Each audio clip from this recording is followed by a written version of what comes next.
It was a cold, foggy evening in London. A fire crackled in the fireplace at 221B Baker Street, and I, Dr. Watson, sat comfortably in my chair reading the newspaper. Sherlock Holmes stood by the window, observing the people passing along the street below. Suddenly, there was a sharp knock at the door.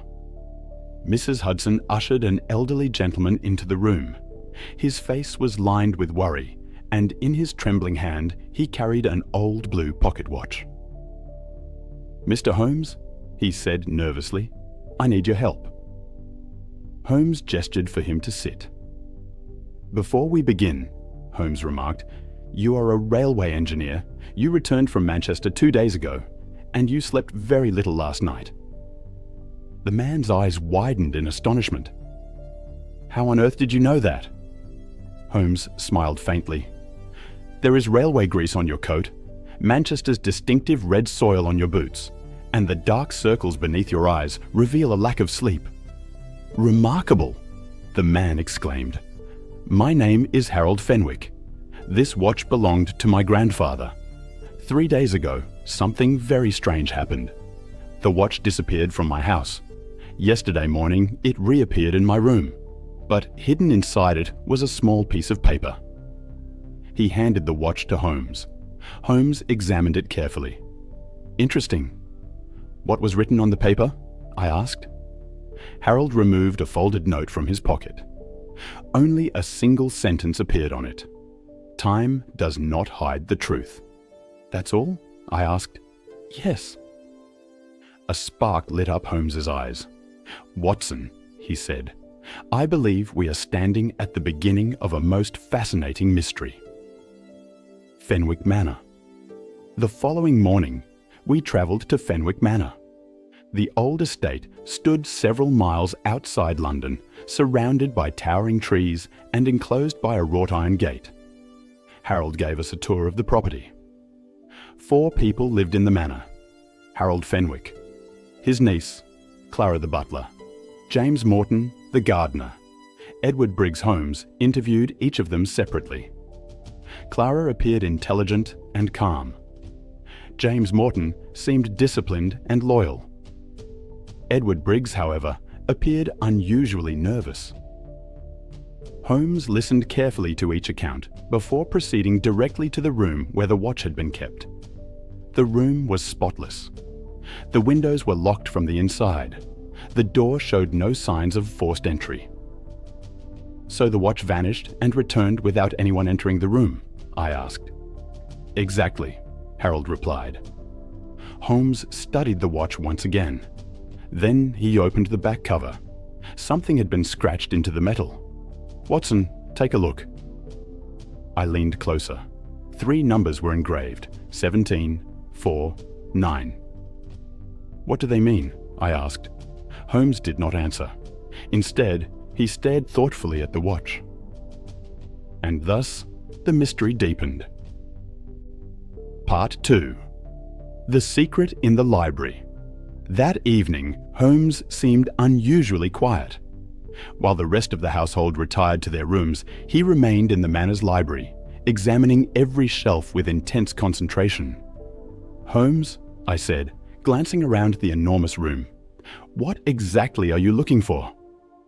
"A lie, Watson." "A lie?" "Indeed. Every mystery begins with one." The library contained hundreds of books. Dust-covered volumes lined the walls from floor to ceiling. A grandfather clock ticked steadily in the corner, its rhythmic sound echoing through the silence. Holmes ran his fingers along the shelves. Then he stopped. "Interesting. What is it?" He pulled out a thick leather-bound journal hidden behind a row of books. The cover read, "Albert Fenwick, Personal Records, Harold's Grandfather." Holmes opened it carefully. Most of the pages contained ordinary notes about business dealings, investments, and family matters. Then one particular entry caught his attention.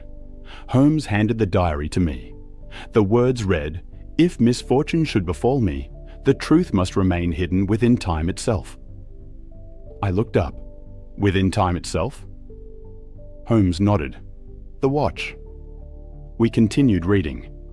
A few pages later, we found another cryptic line. "The blue watch will reveal the path when the hour is right." "That sounds almost like a treasure hunt," I said. "Perhaps," Holmes replied, "or perhaps something far more dangerous." Near the bottom of the page appeared a name written several times. Victor Hale. The same name repeated again and again. Who was Victor Hale? I asked. Holmes closed the diary. "A question we shall answer tomorrow." A forgotten man. The following morning, we visited the city archives. For several hours, Holmes searched through old newspapers and business records while I helped organize documents. Finally, he found what he needed. Here we are. The records revealed that Victor Hale had once been Albert Fenwick's business partner. The two men had built a successful shipping company together. Then, suddenly, 30 years earlier, Victor Hale had disappeared. The newspapers claimed he had stolen a fortune from the company and fled England. His reputation had been destroyed. But Holmes frowned as he read further. "Something doesn't fit." "What do you mean?" "The accusations were never proven." I examined the records. He was right. There had been rumors, suspicion, speculation, but no actual evidence. Holmes leaned back in his chair. "Watson, suppose Victor Hale was innocent. Then someone else was guilty?" "Exactly." The shadow in the garden. That night, a violent storm rolled across the countryside. Rain hammered against the windows of Fenwick Manor. Lightning flashed across the sky. At approximately 2 o'clock in the morning, a scream shattered the silence. I jumped out of bed. The scream had come from downstairs. Within moments, Holmes and I rushed into the hallway. Doors opened throughout the manor as frightened occupants emerged from their rooms. The library door stood open. A dark figure darted through the room. "There!" I shouted. The shadow bolted toward the rear exit. Holmes took off immediately. I followed close behind. The mysterious intruder raced through the garden, disappearing between rows of trees. The storm made pursuit difficult. For a moment, lightning illuminated the figure. Then it vanished into the darkness. Holmes stopped. His eyes focused on the ground. "What have you found?" I asked. Without speaking, he bent down and picked up a small silver button. Rainwater glistened upon its surface. Holmes slipped it into his pocket. "Interesting. Can you identify the owner?" "Not yet. But tomorrow," Holmes said quietly, "we may finally uncover the truth." The numbers. The next morning, Holmes locked himself inside the study with the blue watch. For nearly an hour, he examined the engraved numbers. 17-4-9.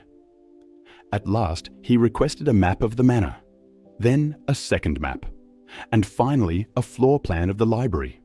Suddenly he smiled. I recognized that smile. It meant he had solved something.